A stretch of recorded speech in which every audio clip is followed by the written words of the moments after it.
kasih Allah akan dunia ini, sehingga ia telah mengaruniakannya anaknya yang tunggal, supaya setiap orang yang percaya kepadanya, jadi percaya kepada anaknya, tidak binasa melainkan beroleh hidup yang kekal. Ya. Nah, sekarang kita lihat satu-satu. Ya. Jadi ini ayatnya cuma satu. Kita lihat slide berikutnya. Itu kan ada kata kasih Allah. Oke. Ada kata ia telah menggunakan anaknya. Ya. Nah, jadi apa yang dimaksud dengan anaknya? Yesus Kristus. Ya. Hidup yang kekal. Dan lalu percaya kepadanya. Nyanya itu banyak huruf besar. Oke, satu-satu. Ya, supaya kita ngerti. Lalu berikutnya, jadi kita pertama Kristus. Anaknya, namanya adalah Yesus Kristus. Ya, jadi Yesus dikenal sebagai Yesus Kristus. Ya, sebetulnya namanya yang dari Tuhan, ya, itu Christ, Kristus, jabatan. Ya, Yesus itu dari bumi, di bumi. Yesus Kristus. Ya. Jadi kalau di surga anaknya, ya. Jadi kita lihat slide berikutnya. Jadi Kristus itu adalah sebelumnya, balik sorry. Jadi Kristus adalah nama jabatan. Arti dari Kristus artinya adalah yang diurapi. Ya. Kristos, di Alkitab ditulisnya Perjanjian Baru dalam bahasa Yunani. Itu diurapi. Tapi kalau di orang Yahudi itu panggilnya Mesias. Ya. Ya. Mesias yang diutus, ya sama, ya. Nah, jadi Tuhan itu hanya mengutus satu, anaknya yang tunggal, satu. Tidak perlu lagi yang lain, satu. Untuk memperoleh hidup yang kekal. Ya. Oke, jadi cuma satu Mesias, gak ada lagi yang lain, cuma satu Mesias, satu Kristos, ya. Jadi Kristus, kalau di bahasa Indonesia, itu artinya yang diurapi.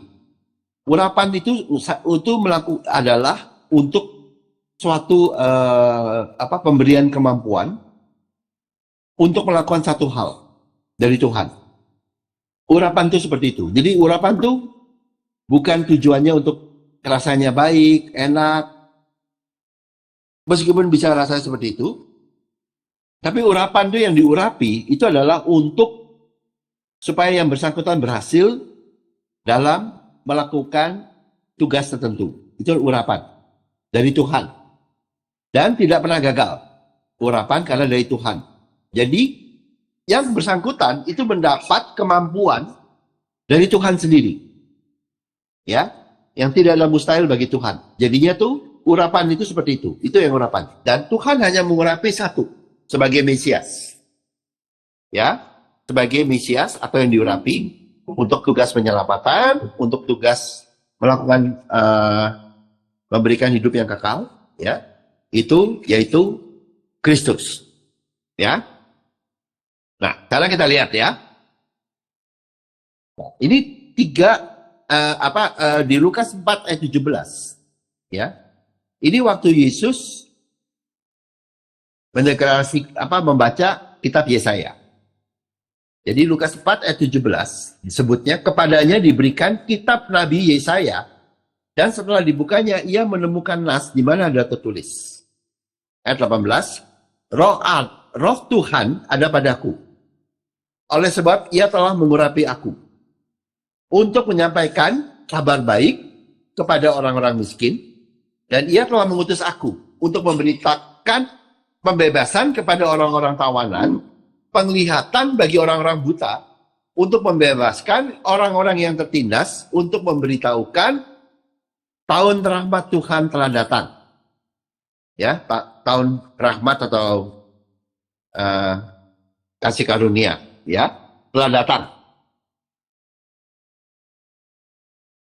Ya, nah, jadi Mesias itu yang diberi urapan dari Tuhan atau kekuatan, kuasa dari Tuhan untuk memberkati atau menolong Itu yang saya merahin. Yang pertama, orang yang miskin. Kedua, yang tertawan. Yang buta dan yang tertindas. Oke? Dan Mesias tidak pernah gagal. Urapan dari Tuhan tidak pernah gagal. Mengurapi Mesias, karena itu Mesias tidak akan gagal dalam melakukan tugasnya. Dan Mesias yang diurapi, karena yang mengurapi Tuhan, urapan hanya datangnya dari Tuhan, dia tidak perlu dibantu siapapun juga. Ya, tidak perlu dibantu. Karena ada kekuatan Tuhan di situ. Ya, jadi ingat ya, Mesias tidak perlu dibantu.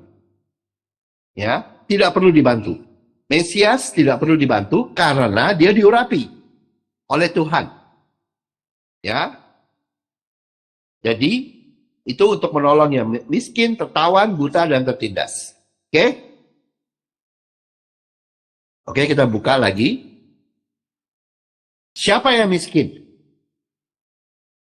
Miskin kalau di Alkitab itu adalah yang miskin akan berkat Tuhan karena berada di padang gurun.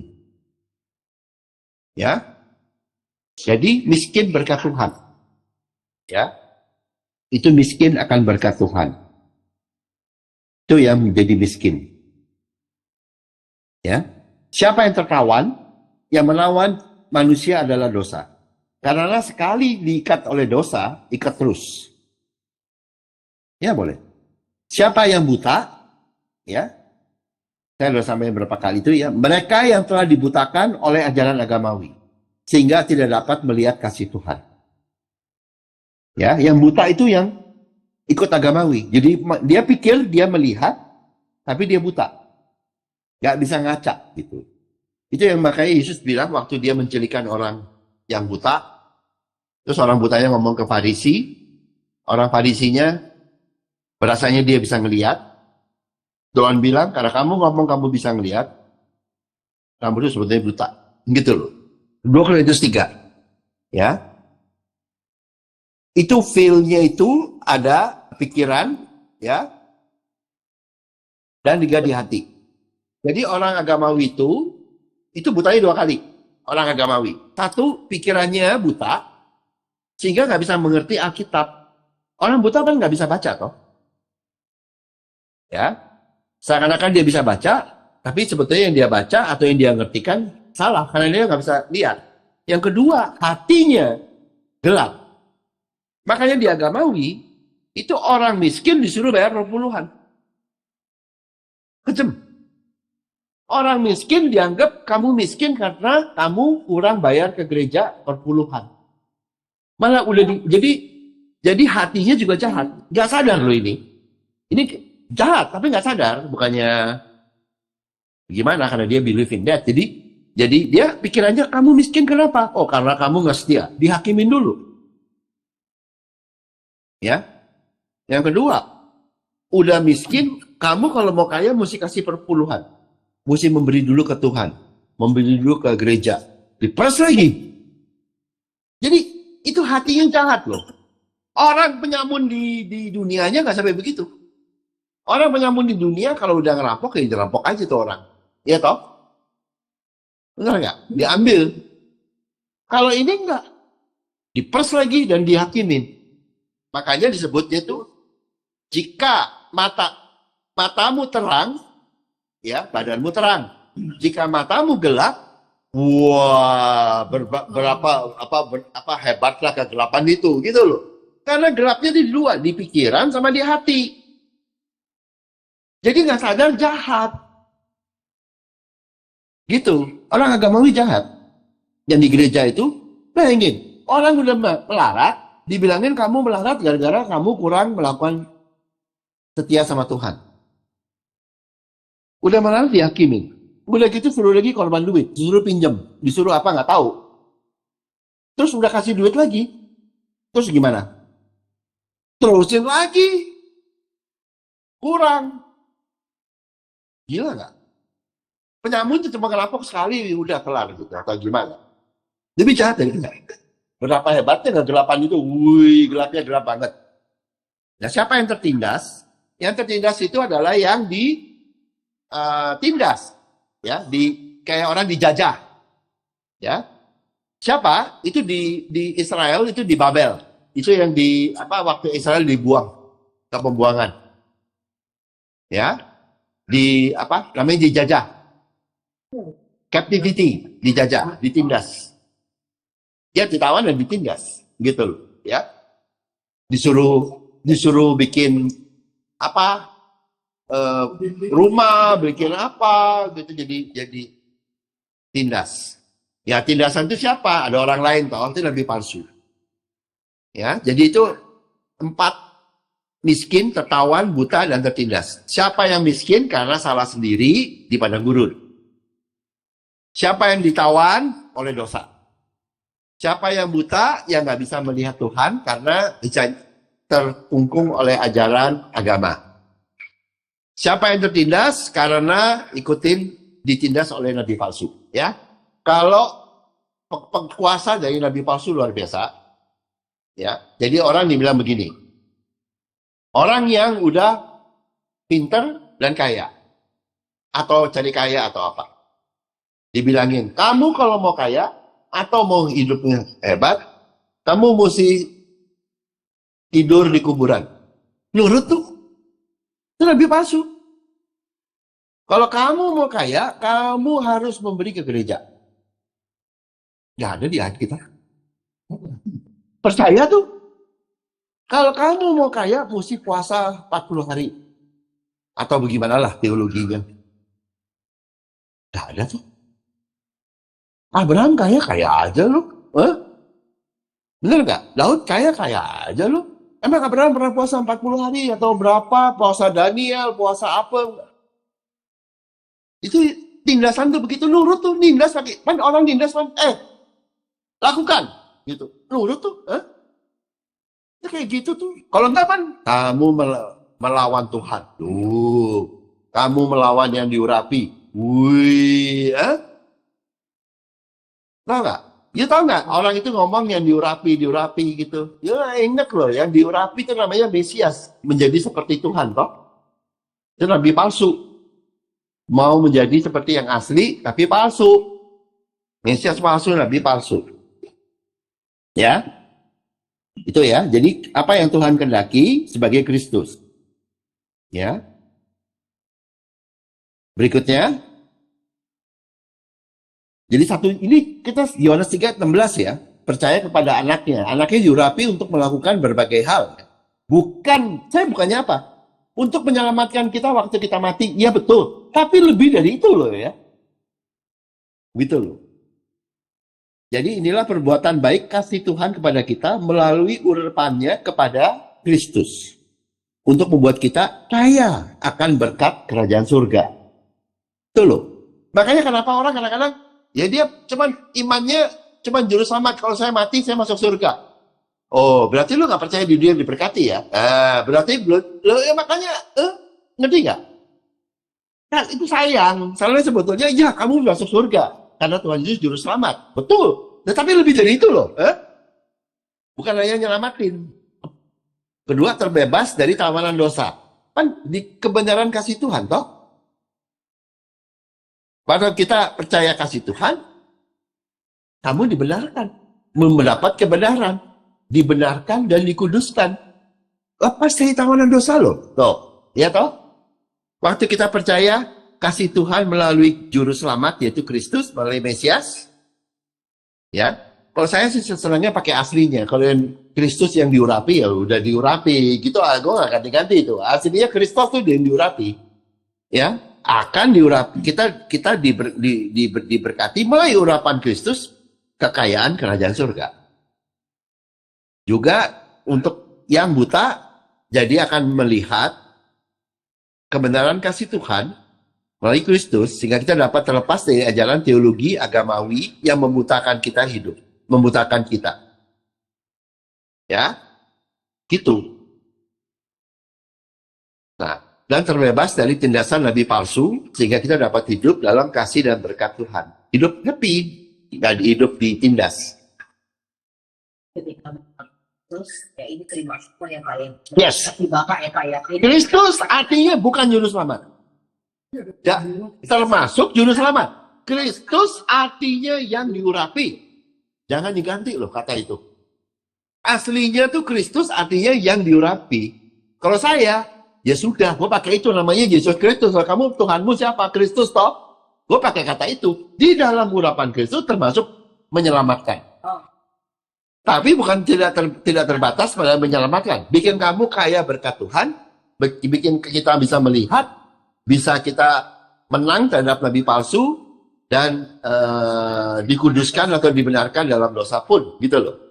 Lengkap, gitu loh. Makanya saya itu kalau kenapa dari Alkitabnya kasih lengkap, kenapa dipotong-potong? Gitu loh. Jadi kalau lu pakai Apple atau pakai komputer itu bisa jalanin printer, bisa jalanin PowerPoint, Excel, pakai semua, gitu loh. Jangan cuman komputer untuk apa? Untuk main Insta, loh.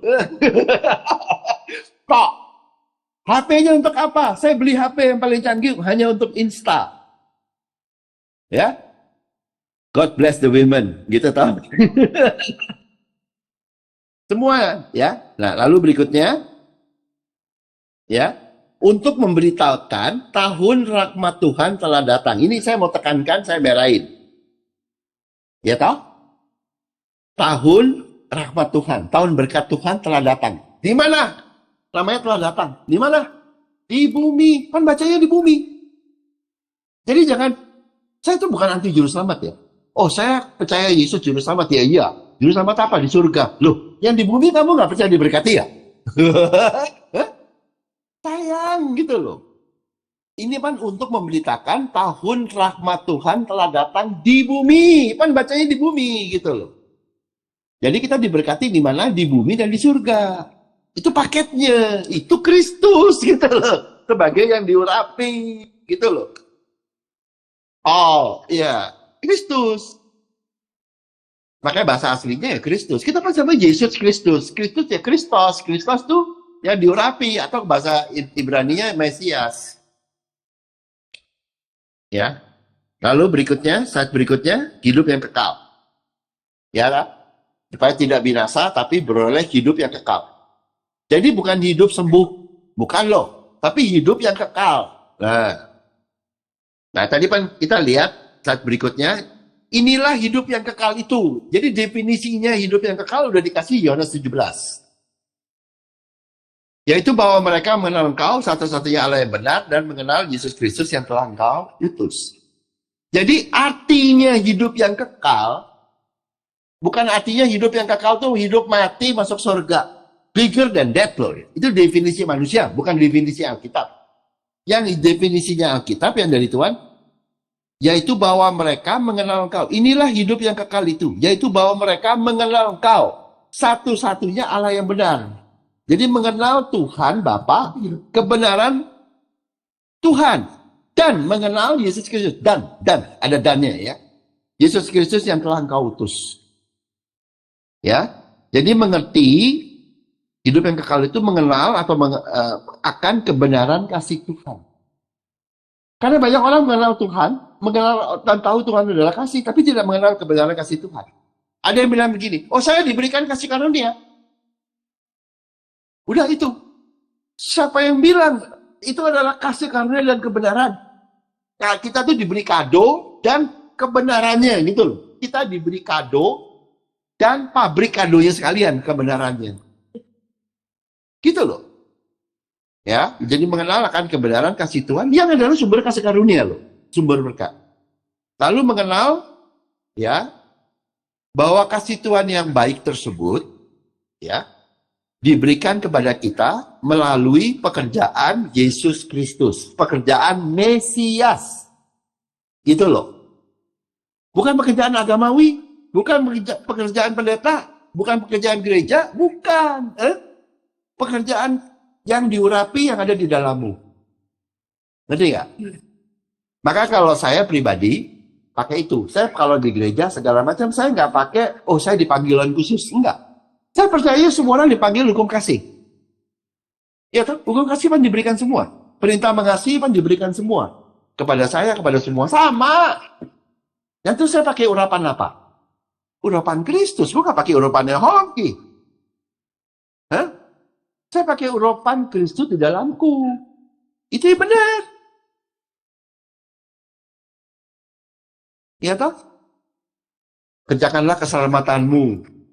Iya, menurut karena Allah yang bekerja di dalammu menurut kerelaan dan kehendaknya. Iya toh? Bukan kamu yang kerja. Work out your salvation. Pakai apa? Pakai kehendak kerelaan Tuhan yang ada dalammu, ya Mesias Kristus di dalammu. Filipi 2 ayat 12 dan 13. Bacanya tuh agamawi ngaco semua loh. Ya. Dan inilah hidup yang kekal itu disebutnya kekal. Kenapa? Karena kerjanya kasihnya Tuhan kekal. Kerjanya Kristus kekal. Kamu kenapa kekal hidupmu? Karena kasih Tuhan kekal. Gitu loh. Gak pernah berubah. Dan hidup yang kekal itu apa? Bukan hidup, maaf ya, udah umur, terus geliang-geliang gitu. Bukan begitu loh.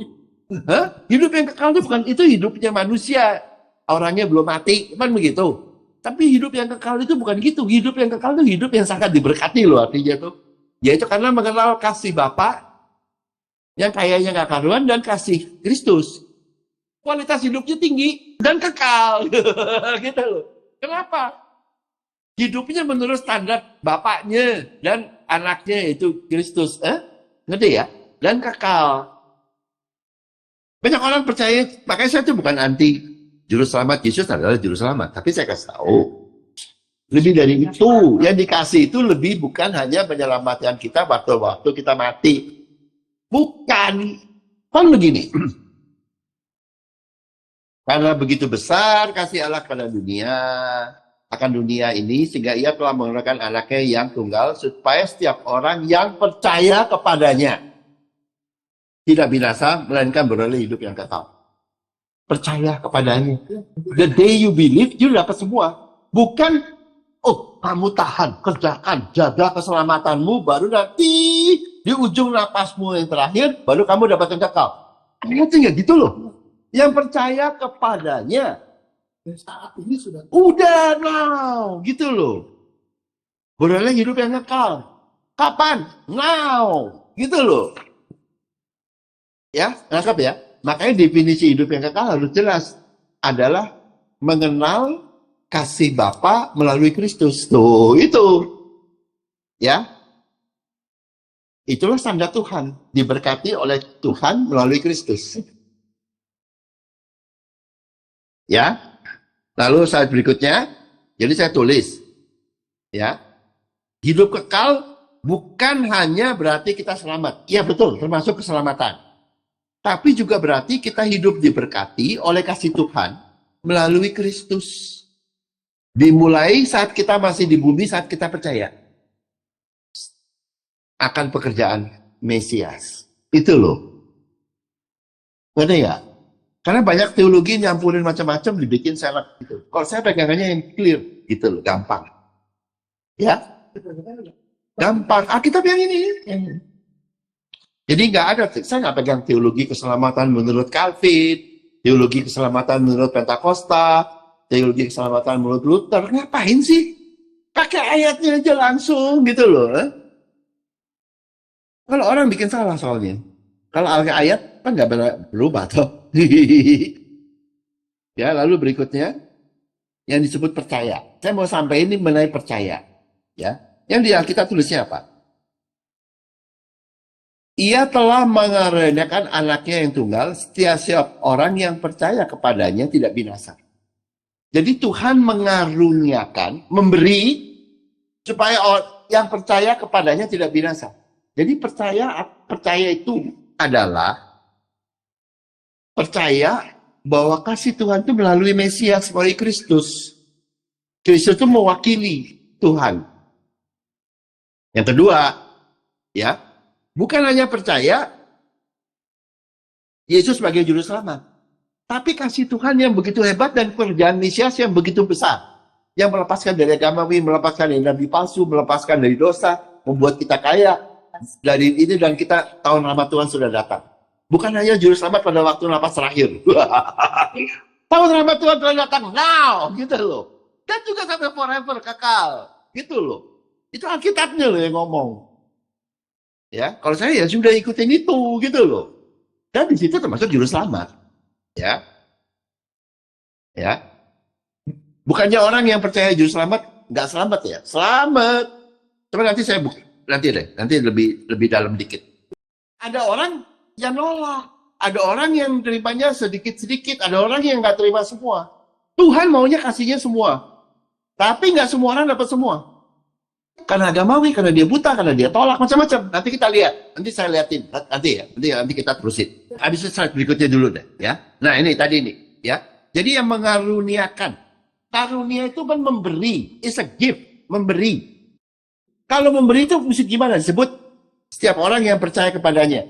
Memberi dan disebutnya percaya. Percaya itu apa? Kalau Tuhan mengaruniakan, kita percaya. Mengaruniakan artinya Tuhan memberi. Percaya artinya kita menerima. You understand? Menerima. Jadi kasarnya kayak bagaimana sih? Oh saya nggak ngerti tuh kok itu. Perempuan, lu dilamar sama suami lu gimana? I love you. Yes, kan gak ada bentuknya toh. Cuman ngomong toh. Dan dia bilang, oh love you. Jadi rumah gitu kan gak begitu. Hah? Iya toh? I love you. Ya, oke, accept. Tuh, menerima. Percaya tuh percaya love-nya. Dan menerima itu satu. Gitu loh. Jadi, makanya tuh salah satu cara mikir yang lebih gampang. Dan itu benar. Karena adalah menerima. Mengaruniakan lawannya apa? Menerima. Ya toh? Kalau cewek itu dilamar, Pak, begitu. Percaya kasihnya yang ngelamar. Kalau dia kedua dia terima. Itu. Kalau dia tolak nggak dapat loh. Bukan yang kasih nggak ngasih loh. Nah itu banyak orang dikasih menerima dikasih makanan buffet full course dia nggak makan. Dia cuma mau dessertnya. Ya sudah. Makanya cuma makanan akhir aja. Itu banyak yang begitu tuh. Itu begitu tuh. Karunia itu kalau diterima milikmu. Kalau nggak diterima atau ditolak ya belum. Ya, percaya artinya kita mau menerima kasih Tuhan yang dikaruniakan kepada kita melalui Kristus. Oke? Nah, ini ya. Di slide berikutnya tuh ini ya. Kenapa Tuhan tidak maksa? Kristus tidak maksa. Karena kasih. 1 Korintus 13 ayat 5. Ia tidak melakukan yang tidak sopan dan tidak mencari keuntungan diri sendiri. Jadi sesayang-sayangnya dia nggak cari keuntungan. Karena dia inginnya menyelamatkan, memberkati luar biasa. Itu keinginan dia. Tapi nggak bisa maksa. Tidak mencari keuntungan diri sendiri. Nggak bisa maksa. Kasih tidak bisa maksa. Tidak bisa mencari keuntungan atau belain pendapat dia. Kan dia Tuhan bilang, oh yang paling baik bagi manusia adalah menerima kasihku sehingga hidup diberkati sekarang juga dan sampai di surga dan selamat dan seterusnya. Tapi orangnya bilang enggak, ya udah gitu loh. Dia nggak cari keuntungan, nggak maksa. Karena makanya harus percaya atau nerima gitu. Itu kasih. Ya, itu karena sifat dari kasih seperti itu. Tidak pernah memaksa. Ya. Ada kayak di agama tertentu itu bilangnya begini. Itu karena kehendak bebas. Pertama nggak ada ayatnya nih ya. Bu, itu teologi. Dan saya kasih tahu ya. Oh, kenapa Tuhan nggak maksa? Karena kehendak bebas. Maka kasih tahu ya, kalau kamu believe kehendak bebas, berarti believe bahwa kehendak manusia di atas Tuhan, toh? Nggak selamat menurut saya lo, bisa nggak selamat lo. Berarti Tuhan bukan Tuhan dong. Kan tunduk kepada kehendakmu. Hah? Hati-hati lu sama teologi lu. Enak aja ngoceh. Hah? Karena kehendak bebas saya. Oh, maka gue terusin ya. At least menurut Hongki. Kehendak bebasmu berarti di atas Tuhan.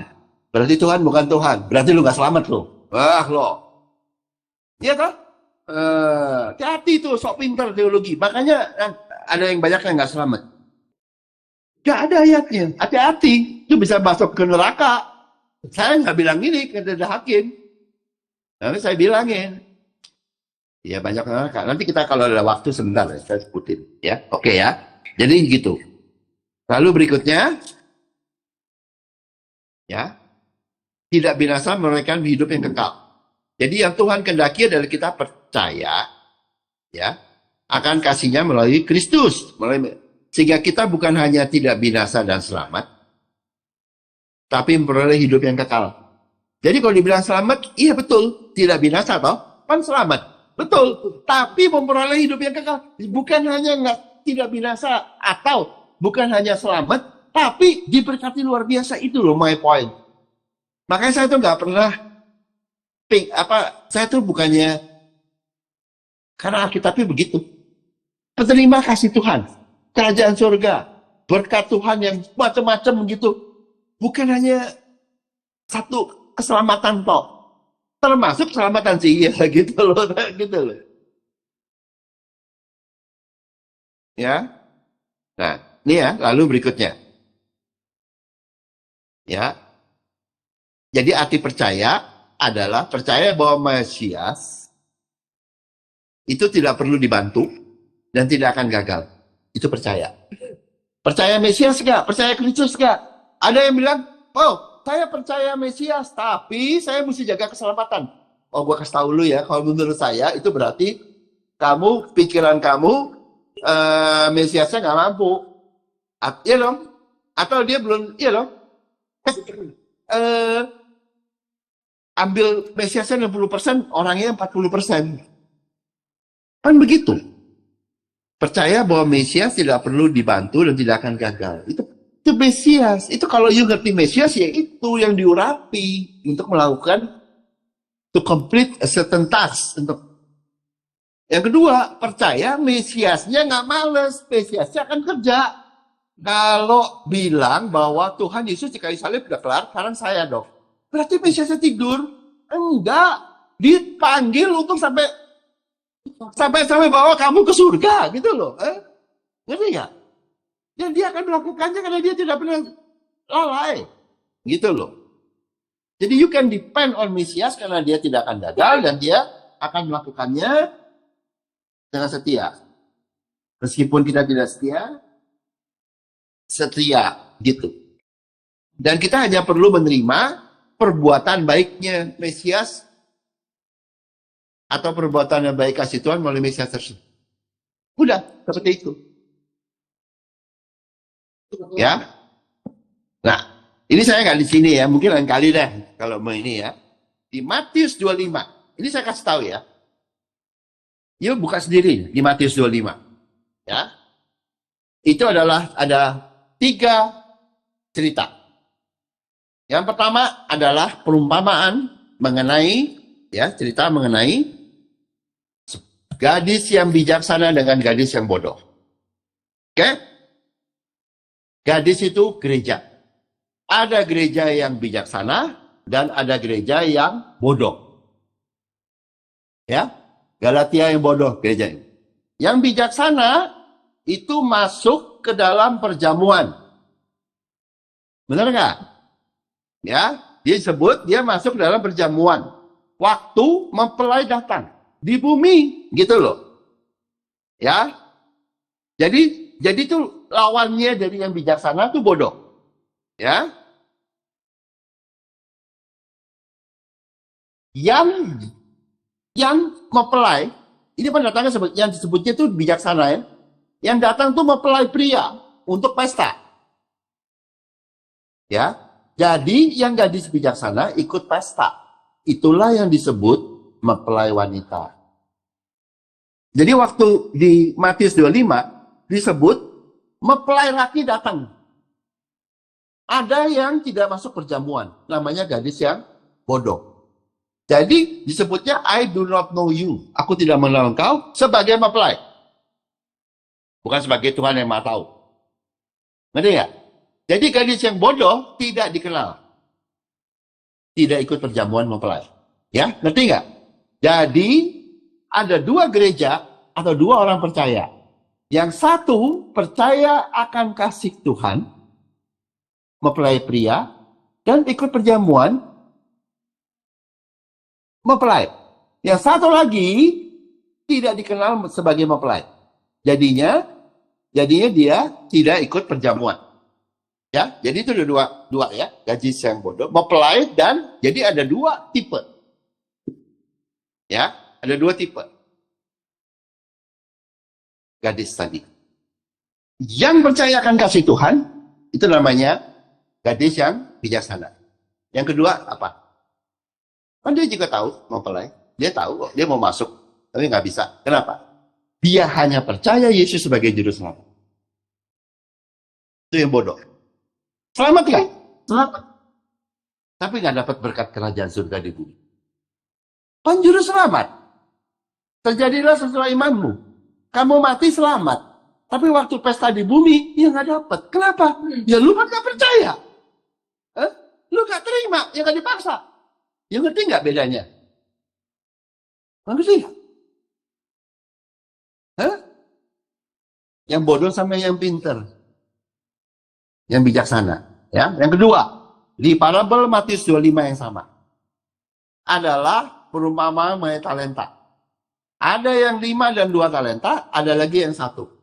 Ya, yang 5 dan 2 talenta disuruh pakai talentanya dan dia ikut. Jadi dia disuruh pakai talentanya. Talenta dipakai untuk apa? Pada waktu you mau pakai talenta disebutnya berdagang. Itu apa yang terjadi? Orangnya diuntungkan, orang lain diuntungkan. Dia jadi berkat. Itulah murid Tuhan. Tuhan bilang apa? Ikutlah ke dalam kebahagiaan Tuhanmu. Benar nggak? Yang 5 dan 2, karena saya ada pernah pitching, saya cepat aja. Ya toh? Yang 1 bilangnya Tuhan jahat segala macam, dan macam-macam punya teologi macam-macam. Itu bukan hanya nggak ini, disebutnya masuk neraka. Lihat yang 1. Yang 1. Dia bilang yang 5 dan 2, I will put you in, kamu akan masuk ke sini dan aku akan memberikan tanggung jawab yang lebih. Itu murid Tuhan. Ya. Yang 1 disebutnya di mana ada tangis dan ketakan gigi, tidak selamat. Ya, jadi begini ya, kamu lihat ya. Nih ya, ini tipe orang. Gadis bijaksana itu mempelai. Gadis yang bodoh itu orang percaya yang juru selamat kok. Yang kedua, yang ini, yang murid lawannya lebih palsu. Yang 5 2 talenta sama 1. Ini disebutnya masuk ketakan gigi. Lain loh. Bukan nggak diberkati loh. Ketakan gigi dan tangisan dan itu neraka. Ngerti nggak? Kalau yang gadis yang bodoh disebutnya aku nggak kenal engkau, dia dalam kegelapan di bumi, tapi bukan disebut soal keselamatan. Ngerti nggak? Jadi itu ya. Nah, berikutnya yang terakhir, the judgment day, penghakiman tata putih, the great white throne. Ada yang domba, ada yang kambing. Yang domba selamat, yang goat nggak selamat. Ya toh, karena berdasarkan perbuatan baik. Ngerti ya? 3 tipe. Mempelai dengan orang percaya. Murid dengan nabi palsu, ini masuk neraka. Ini selamat. Yang berikutnya, domba sama kambing yang dihakimi. Ini saya kasih tahu. Tapi yang domba selamat. Yang kambing nggak selamat. Tangkap? Sekarang saya kasih pertanyaan. Kalau you menerima kasih Tuhan, seperti mempelai, you dihakimi apa enggak?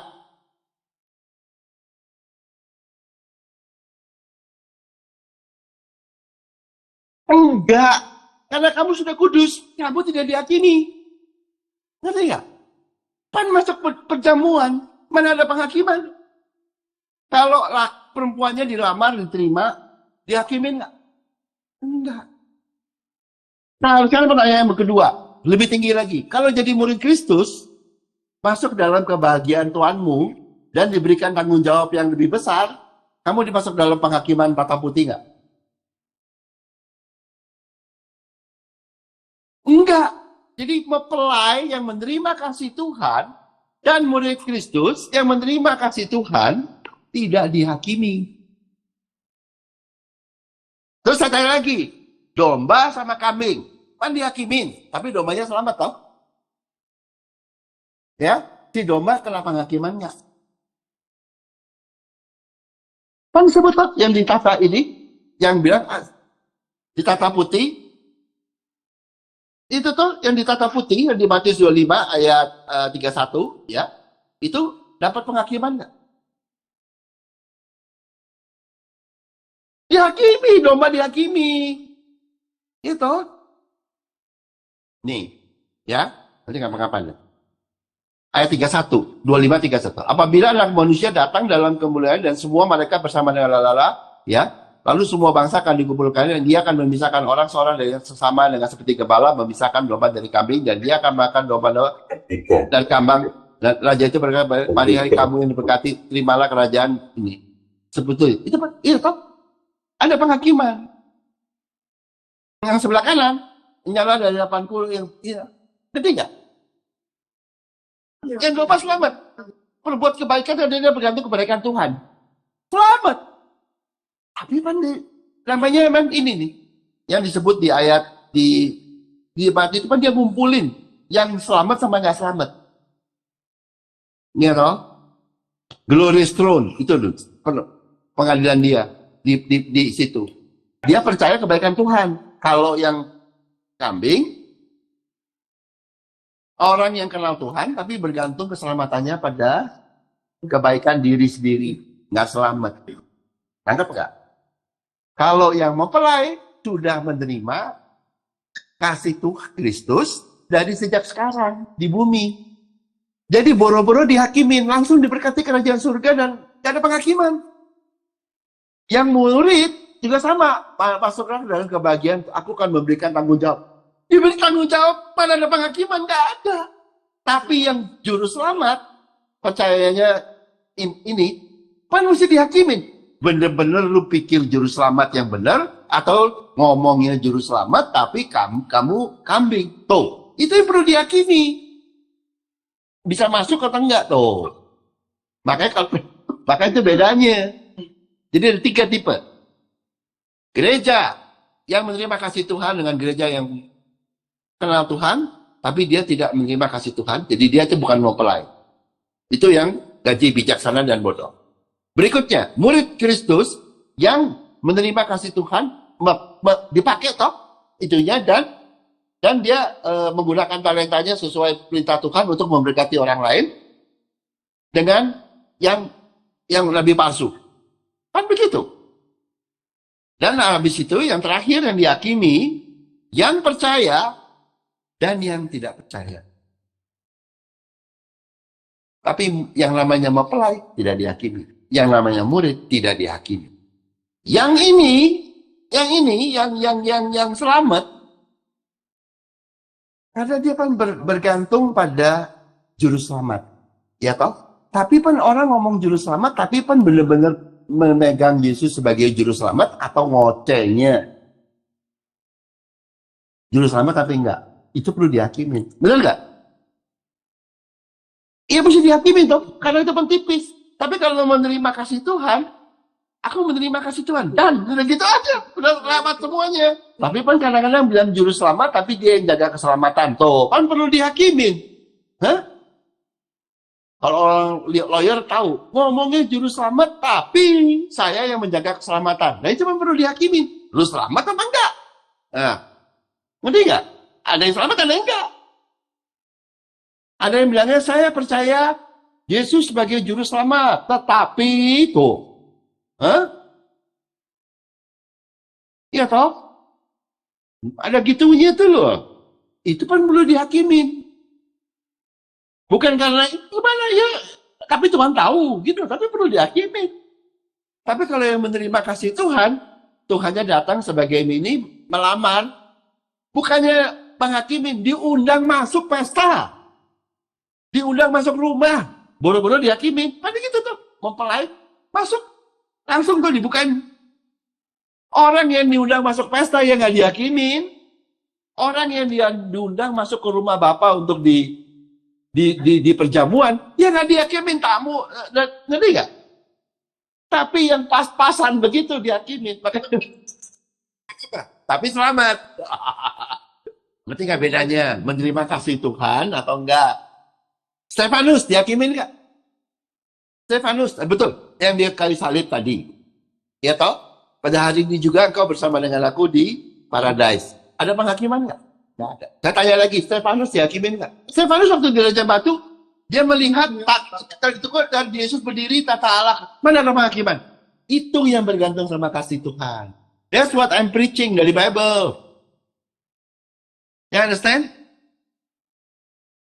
Tapi di Bible yang sama juga ada yang namanya penghakiman. Ada yang dihakimin, ada yang selamat dan yang dihakimin, ada yang selamat, ada yang nggak selamat. Siapa? Yang belum percaya kasih Tuhan, tapi menerima Yesus selamat. Atau yang menolak. Iya, ya nggak tahu banyakan mana, tapi begitu. Sekarang masih banyakan mereka. Ke depannya nggak belum tentu. Ngerti nggak, yuk? Makanya saya bilangin, di Matius 25 tuh udah akhir zaman. Ada gereja yang menerima kasih Tuhan, tidak dihakimi, langsung masuk ke perjamuan. Ngerti nggak? Ada lagi murid yang 2 dan 5 ikut, diberi tanggung jawab, dan langsung masuk ke rumah Bapak. Murid, nggak dihakimi, langsung diberi tanggung jawab. Yuk kira ada penghakiman untuk Yohanes, untuk Matius, untuk Paulus? Nggak ada. Makanya Paulus bolak-balik ke surga berapa kali dia ngalamin. Nangkap nggak? Dia ngerti nggak? Stefanus yang dirajam, ada penghakiman? Baca ya ayatnya, nggak ada. Langsung. Kenapa? Dia menerima kasih Tuhan. Surga dibuka untuk dia. Gitu. Nangkap ya? Maka itu kalau saya bilangin, kehendak Tuhan adalah dikarenakan supaya barang siapa yang percaya. Karena begitu besar kasih Allah kepada dunia. Gitu loh. Sehingga dikarenakannya anaknya yang tunggal, Yesus Kristus toh. Supaya barang siapa yang percaya kepadanya, pada Kristus, tidak binasa, dia beroleh hidup. Hidup yang kekal nggak dihakimin. Sebetulnya. Paulus itu kan ahli teologi ngaco. Ya, Farisi dari Benyamin, Gamaliel. Dia mempersecute Stefanus dan orang-orang Kristen. Bunuh. Sampai akhirnya dikasih terang. Dan matanya buta. Ya, 3 hari. Nah, lihat ya. Tuhan bilang, dia kan pasti berdoa sama Tuhan. Dia ya gimana? Gak dibuka lu matanya. Tuhan bilang apa? Kamu ke Ananias. Nanti Ananias yang berdoa. Kamu telik. Ini ya, saya rephrase. Kamu ke muridku, biar muridku yang berdoa untukmu, karena muridku sudah diutus. Nah, doa muridku ku dengar. Baru dia celik. Jadi Kristus memuridkan Ananias atau gitu, Ananias memuridkan Paulus. Seperti Kristus diutus Bapa, sekarang Kristus mengurus muridnya untuk menobatkan Paulus dan Paulus jadi murid. Gitu. Ngerti ya? Iya, kayak itulah. Menerima kasih Tuhan. Jadi, tapi dia bukan hanya mempelai. Jadi mempelai ke murid cepat sekali kok. Dari mempelai ke murid cepat sekali. Itu tuh jadi murid. Nggak dihakimi. Langsung. On. Jadi utusan, jadi ambasador, jadi wakil. Boro-boro dihakimin. Ngerti nggak? Tapi ada yang dihakimin. Dan selamat. Nah, ini ngerti nggak? Bukan mempelai, bukan murid. Yang domba, tetap domba, tetap disayang Tuhan loh. Yang ngerti gak bedanya? Oke ya, kita tutup. Bapa di surga, terima kasih Yesus. Terima kasih ya Tuhan. Terima kasih akan segala pekerjaan dan perbuatan baikmu yang karena kau begitu mengasihi kami. Dalam namamu kami berdoa. Amin.